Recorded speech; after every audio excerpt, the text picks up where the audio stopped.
what I can see here as well is that you have electric heat in there, which is in New Brunswick is very common to have electric heat, because if it's not that, it's usually oil furnace, and oil is not getting cheaper. So it's definitely not the most efficient way to heat your place. Hi there, my name is Lynn. My name is Martin May. Together, we run New Brunswick Property Deals, where we connect savvy investors, both local and from out of province, to off-market properties with amazing cash flowing potential. So, whether you are a first time homebuyer or an experienced investor, we can find you your next investment property here in New Brunswick. To actually walk through, for example, a single family conversion. So I have shared with you, a project that we came across. It's in here. I'm going to share the screen here. Okay. Easier. Can you see my screen? Okay. Yeah, that's awesome. Yeah, so it's in Hillsborough, part of, it was on Hillsborough Road, it's in Riverview. So essentially, I checked with the zoning map. With Riverview, it's R2 zoning, so it's in the duplex zoning. However, the current owner has been treating it as a single family. I also checked with the tax department too. It's been assessed as a single family as well. Service New Brunswick, yes. Yeah. So, I mean, this is the property. We kind of walk through it together. So yeah, as you can see, this is the other entrance. So for a project like this, if our investor wants to take this on and treat it as a duplex, what would be, the steps that they'll have to take in New Brunswick? Okay. So if you want to do a legal duplex here, now what you would have probably here from what I can see is that you got drywall, new plastering going on, like mud and whatever, taping. You got your floors that are like old hardwood floors and they're all run down. So you pretty much want to cover that. You got linoleum in there in that kitchen that used to be a kitchen at some point. And basically they put a beam there to open up that area. So it's not an open concept now. So now they got that beam holding that bearing there. It looks like great for a regular house, right? Like you got all the regular drywall and everything like that. It looks normal. It looks like it's perfect for a flip. He's done some work to it. He's at the finishing stage now. He's got all the rough-in stuff done. Yeah, I think if I remember correctly, you told me that we had new electrical, new plumbing done from that contractor. So if you have that part done, I mean, it's everything behind drywall. We're at that stage now. We're just at the finish stage. The rough stage is over. The rough stage is usually from framing to wiring, plumbing, ventilation, insulation, and then you get the drywall. That's the rough stage, and from drywall to the rest of the stuff finishing, that's usually finished stage. That's the flooring, trim, doors, cabinets, new plumbing fixtures, and new light fixtures, stuff like that. It's just like good decor stuff.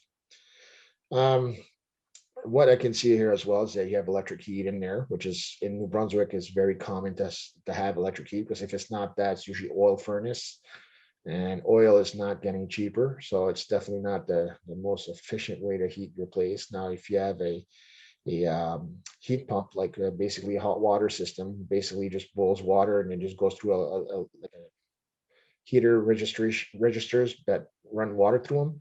It's hot water. That's what you heat it. That's the most efficient one there is. At least that's what they keep telling me. Me personally, I like to do the electrical heating myself. It's a lot more or less costly to do renovations with. So I usually choose that direction. If there's already a water system in place, I usually take it out because it's usually run down. The cabinets of the heatings are all damaged usually. So I just take it out, take the copper, use the copper, I make cash in, I take that by the peck. So that's kind of puts all new plumbing and it's all paid off with the copper. So it's kind of works out that way. Still got to pay for the labor, but at least that parts can be done. I've done that with a few of my flips.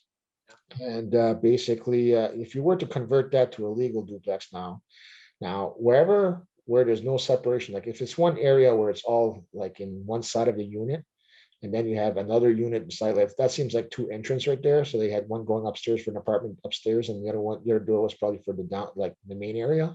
Am I correct? Yeah, you're correct. So if that was the case, you have to put a wall to separate between those two doors so they can separate the stairs from the lower area. Now, in that area where the stairs are at, that will have to be required to be fire rated. So fire rating means I would have to be at least 2 layers of 5/8 drywall on each side of the wall. So that way here, the fire takes a lot longer to go to the next floor. If you're doing an apartment upstairs, an apartment on the main level, the whole ceiling of that area would have to be fire rated. So that means you'd have to open up the ceilings. You have to put insulation. The rock salt is the most required for fire rating. And then you got to put your RC channels, which is resilient channels. So we got to put these in there so that that kills on the sound. And then you put 2 layers of 5/8 on the ceilings. Mm. If he hasn't done that, that's what we consider a hack. It's just 1/2 inch drywall. Mm. If that's the case, and also any bearing wall, any post or any bearing wall that holds the whole floor up, these walls or posts have to be double 5/8 as well. It has to be fire separated as well. So that's where the cost comes more into drywall. But at the end of the day, if you can get a duplex and get more cash flow, sometimes it's worth doing it. Sometimes it's not. It depends on how much you paid for the property, how much you have for your renovation budget. Um, so if you were to separate all that there, then you got to worry about electrical as well. The electrical cannot be sharing both units. So you might have to redo some wiring to make sure that the separation of both units is done legally, because you got to have all the wiring for upstairs separate from the wiring that's on the main level. Because you cannot have you can't have the power shared for both units unless you put it all into one bill. So if you do your rentals, you have to be putting the power included in the rent if you do it. But have everything separated. If you're at that stage of the renovations, it's the best time to do it. So you want to do it then, because once you do all the painting and all the new furniture and all the new drywall, the new floors, the new cabinets, everything like that, you don't want to start tearing stuff apart to do it again, right? No. So you definitely want to plan ahead and spend a little bit more in the front, then lose a little less at the end. Because if you save money in the front, you'll be spending a lot more money on the long run. So you don't want that. Okay. So, but basically, if you're doing a legal conversion, you definitely got to pull a permit for that. They won't allow you to do a duplex legal. You can do the hack and non-traditional. They're the, what do you call that? The non-conversion. Like it'd be basically, it's not legal. It won't be a legal apartment. If you're doing that like that, when you end up selling your property again, what will happen is that you won't be able to sell it as a duplex. You'll have to sell it as a single dwelling, and you won't get as much for the property as if you would have it a duplex, right? Right. Another thing too, if you have rentals in there and it's not a conforming duplex, what can happen is the insurance can be a problem. So let's say a fire took place and both families got their stuff removed and destroyed or whatever during the fire, and you don't have the proper fire separation in place, the insurance might not cover. So that's another thing, and if someone gets killed, I heard, I never had that happen to me yet, but if it did happen, I heard that basically if that happens, that you can even go for charges of manslaughter. Yeah. Wow. So we got to be careful about that kind of stuff too, right? So that's another thing with rules. That's why we have regulations and permits and all that stuff to pull out to do legal conversions. That's why they cost so much more money, because you got to get an architect involved, you got to get drawings, you got to get that drawing certified with an engineer, and then back with the town hall. That can take months. Like you can start this project and you're still not starting right off day one. It might take a few months before you get started. You Really? might be lucky in 3 weeks, but chances are it's never just cold, like just do a drawing and it's done, we do it and it's finished like that. There's always more questions and more back and forth, going back and forth to adjust things. And just the city will definitely cover their butts for things to go wrong, right? Because they already had that in the past where they allowed a lot of things to happen, like asbestos and all these other bad stuff they allowed in the buildings. And now people are stuck paying to get these things fixed, and the city's not getting involved, but they're getting a lot of grief for that, right? So now they're trying to make everything within the building code to make sure that everything's up to date and what's not. And they want their cut of the deal, like everybody else, like realtor, broker, insurance. Everybody wants a deal of the pie when they get to a new real estate, right? So there's so many people involved, and the city town hall is no different. They still want their piece of the pie, the money for the property as well, right? So Yeah. Well, for this particular property that we just talked about, it happened to be in R2 zoning, so it's already in the proper zoning. However, if we come across properties, for our investors are not in a legal duplex zoning, is it like, have you done any permit to convert the zoning to R2? Like, is that um, sure? if it's not an R2 zone, the only thing you can do is an in-law suite, and that's got to be at, I believe it's like 35%. Oh, 60%. I think it's 60% or 70% of the square footage size. Mm. So there's a limit of how big you can do the in-law suite. And there's also separation. There's not fire separation, but they do have sound and sound and smoke separation. So basically you still have to do that. They cost almost as much as fire rated ones, but at least you can still do it in R1 zone. Duplexes, like you just mentioned on your property there on Hillsborough, you'd said that it was before it was a legal duplex, right? So they will accept a 1/2 inch drywall like it was before, until you start opening walls. Got it. Now, the minute you start opening something up, you get it back to the studs, they will want it back to code.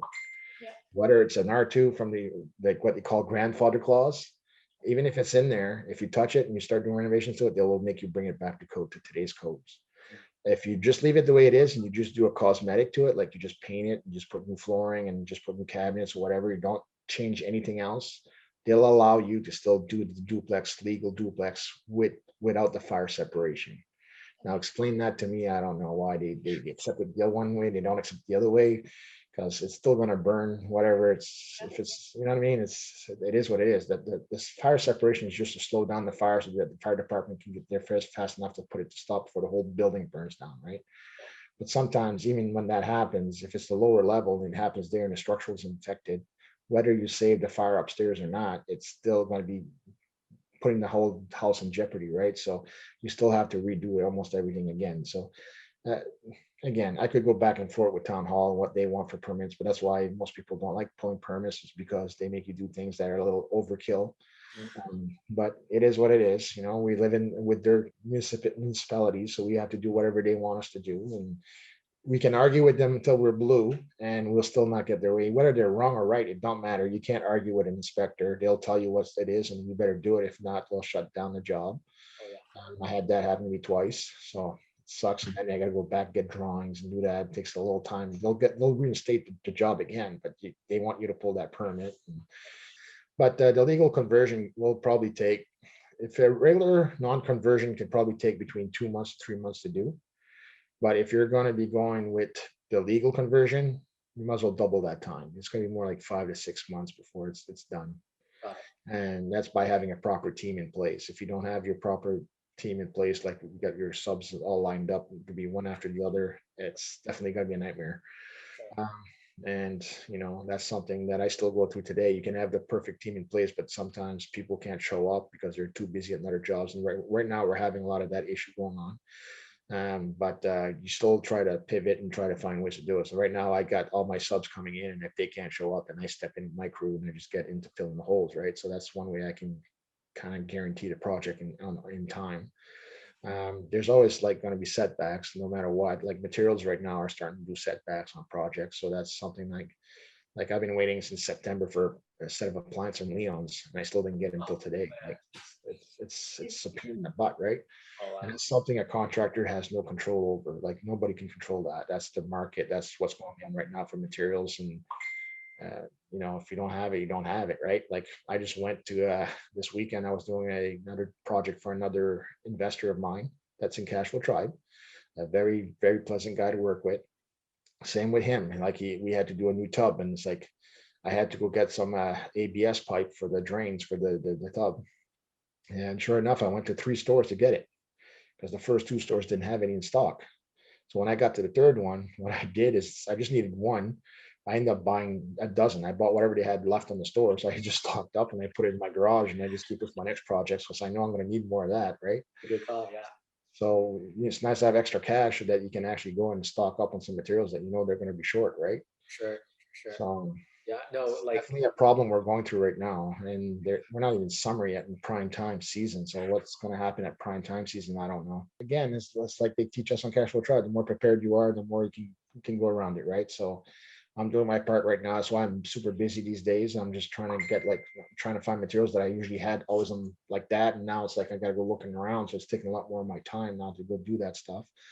But once I get my backups, vendors, and suppliers, then I can probably calm down again and keep more informed. But there's certain things I'll have to stock up. Like same with bathtubs. Bathtubs right now are being a pain in the butt to get. I had this 4-piece I usually put on mine's acrylics for around $900. It's a great retrofit to put in, and it makes it look brand new, and it's nice and solid and it's secure. And basically right now they're not in stock. Right now MCO is a big company here that's a wholesaler for and Birds and Stairs are also, they're big wholesalers for plumbing. I went to them, and right now they have like 800 bad tubs on back order, like the one-piece tubs. They can't get them. Like apartment buildings are being built right now. They can't get appliances to rent the apartments right now. That's another issue that's going on right now. Uh, these big builders, they're trying to buy everything from the market, and the suppliers can't do that because they still got to keep so much for the general population, right? So there's a lot of issues with that. So a lot of the bigger builders, like I said, he's backing down from his 200 buildings he was supposed to build. He's going to wait a couple of years before he builds them again. Now he's just going to wait till this cools off a bit. So they're starting to come up with that kind of strategy now, because it's not that they don't have the ability to build. It's just the fact that the materials are starting to be a big problem. And if you're doing turnarounds like in multi-units, like 120 units, 160 units, there's a lot of kitchens and bathrooms, right? So you start missing out on these materials, and it's like the whole building's finished and you can't rent it because you got no appliances in it. That's a really a big problem for these big developers to have, right?